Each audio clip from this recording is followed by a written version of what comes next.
Hi students, I think all you are safe with your family and take care of yourself and your family. Don't roam here and there outside for unnecessary things. So we can utilize that this maybe pandemic situation it was.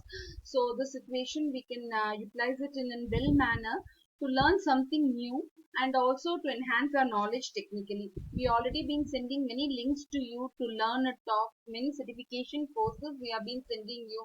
So we hope we can utilize these as in well manner so that because the duration for our examination learning process has also been reduced in this situation. So we faculty has taken an initiative to start the sessions which has been the portion which is incomplete for you all, right? So we can let us start the sessions. So first database security, our fifth unit it was. So we go with database security. So generally what is database? We all know what is database. So it's a collection of information stored in a computer, right? In the first unit itself, first topic we have learned this. Then what is security? It's anything free from problems or dangers you can call it as security. What is database security? So it's a mechanism that protect the database against then intentional or an accidental threat. So intentionally by wantedly we are creating some problems to our database that you called as intentional, or some accident, maybe some heavy rain or something, maybe some fire accident in the company, so that you called as accidental threat, right? Next, there are three main aspects in the security database: secrecy, integrity, and availability. What do you mean by secrecy? So secrecy is we have been in a company, right?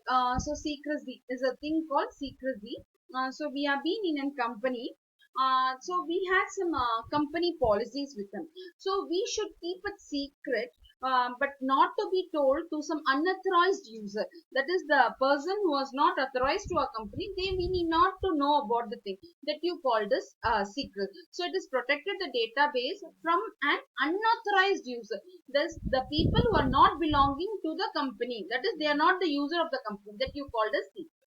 Ensure that the user are allowed to do the things that they are trying to do. So each and everyone will be given some task. According to that only they can use the database that you called as secrecy. Next is us integrity. What do you mean by integrity? That is the protection of a database from an authorized user. Authorized means user is, and that is I'm myself. I had some profile of mine, so it should not be modified or something to be done by others of my company. So the protection of database from an authorized user. So that you call this. So ensure that what the user are trying to do is correct or not. Example, the employee should be able to modify his or her own information. So my informations can be modified by only by me, not by others. That you called as integrity. Right? Integrity, the protection of database from an authorized user. In previous secrecy, that is common policy. If we had an internet login. So the password is common to all. But for the mail ID, we have our own password, isn't it? So that you called as integrity. Next, availability. So the authorized user should be able to access the data for the legal purpose as necessary. So we can all access our net and everything for the legal purpose. We have been utilizing it of that you called as what we can call as it's an availability open. So usage of lab via net also we are using. So this you called as availability.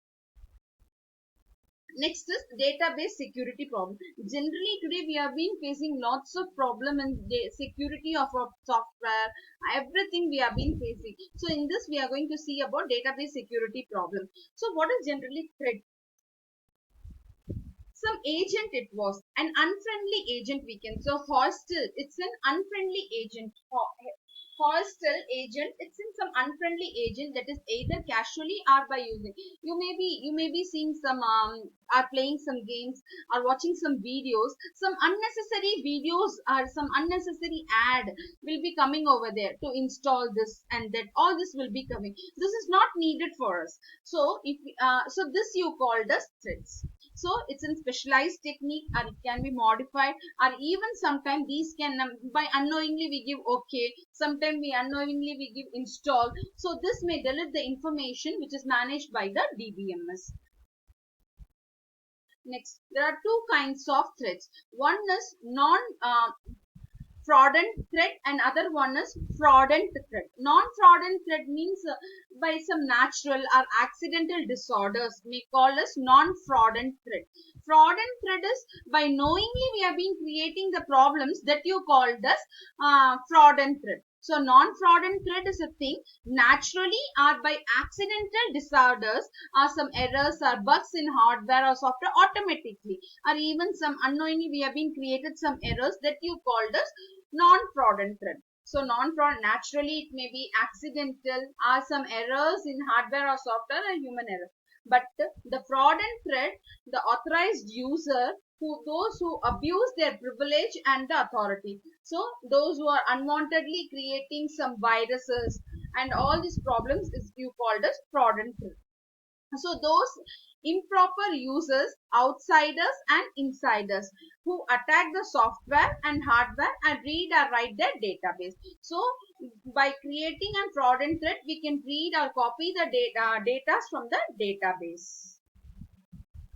Then database protection requirement. So for this we need a protection. So protections from the improper access, protection from inferences, integrity of the database, user authentication, then multi-level protection, then confinement, then management and protection of sensitive data. These are the points which we can protect our data to be.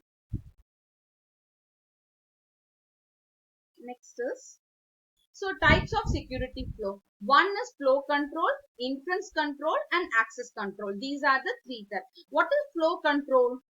Generally, what is flow? So passing a data from one place to the other place you called as flow control, right?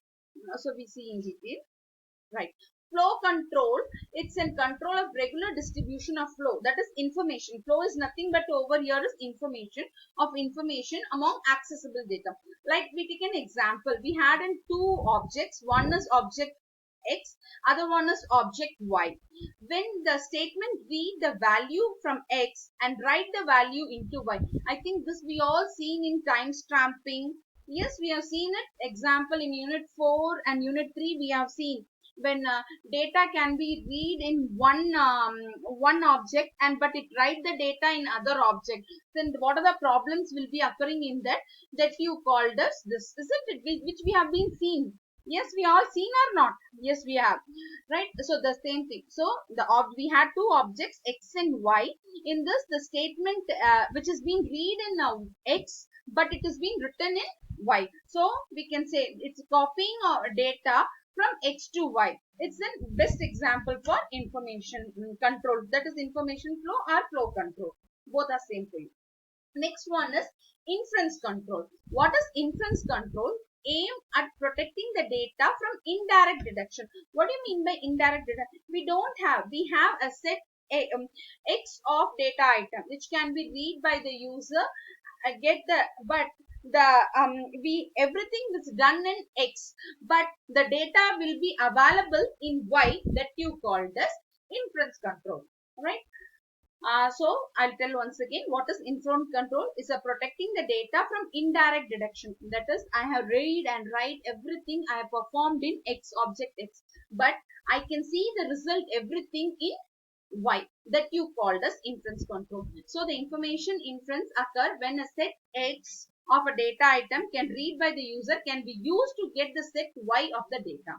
So everything Y information is being done by X, but Y, that's why we are given Y equal to F of X, right? So the role which is to be done by Y is being performed by X. So the inference channel is a channel where the user can find an item X and use X to get Y. So the role of Y is being performed. Everything will be performed by whom? By the X. But here in what you call in flow control, what do you think? That is data is written in X. The data is written in X, but data is written by X, but written by whom? By Y. But here what? But in inference control, what has been happening? It is happening every read and write, every operations is performed by X, which is to be done by whom? Which is to be done by Y. That's why I given equal to Y equal to F of X. It's clear for you all? Yes? Then access control. What do you mean by access control? We are given some permission to access the data. It's called as access control. So access control is an information system that is responsible for ensuring that all the direct access of the system object occur on the basis on the model or rules fixed for the production policies, right?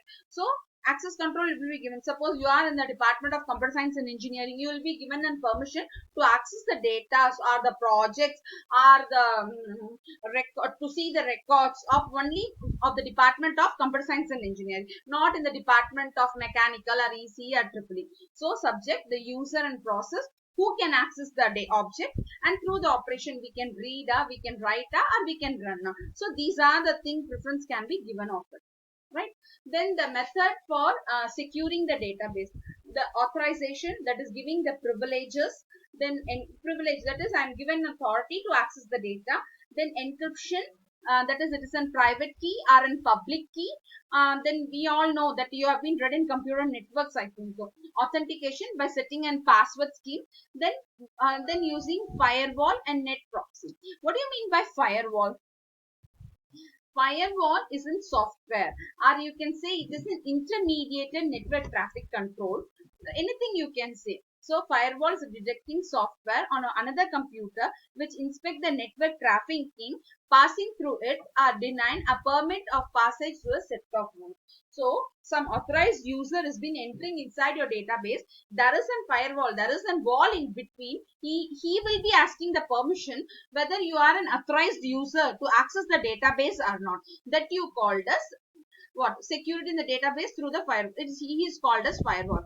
So firewall, it's a web application. It's monitoring the database to identify and to protect the information. So why he is acting? Why we have kept a wall in for our house? To protect ourselves. So similarly, firewall has been kept for the database to give protection for the database. Yeah? So it's an detecting software on another computer which inspect the network traffic passing through it, or we can give an permission or not. Right. Then the classification of data, this we have already seen. We had hierarchical model, network model, relational model, and object oriented model. I think we have been very clearly seen with the diagram. You can draw the same diagrams, everything you can write the topics, everything you can do the same thing. Next, types of information security control. Information security control, we have, these are the few things. First one is access control, which we have seen. Then giving auditing, that is oftenly we have been checking whether it is any threats or risk has been occurred. The thing we have been overcoming it, that you called as auditing. Then it is authentication. We have been an authorized user, often encrypting, often changing the data, that is often changing the password. Then integrity control, always keeping a backup of the database. Then application securities. Then database security. These are the types of information for security control we are having it off. Next, we have types of privilege. We have, I think we have done a program on grant and revoke of SQL query. You all remember? Yes or no? Yes, there are two distinct categories of privilege. One you called a system privilege, other one you called a scheme object privilege. Right? These are the two things which we have. Alright, so we come with there are two types, system privilege and scheme object privilege. Right, revoke and grant we have seen. Right, system privilege is a thing, granting and revoking the system. So system privilege is a right to perform a particular action. Suppose I have written a query of mine, I am giving a privilege, I am granting a permission to access the data of my friend or my colleague to access the data from the data, that you called as granting. Revoke means, okay, you have used it, now you can't use it. I'm revoking the thing that you called as revoke. Right? For example, the privilege to create a table space and deleting the row of a table database, and there are over 60 distinct system privileges are there. Alright, so we have system privilege. We have two types. One you called as granting, other one you called as revoking. Next one is system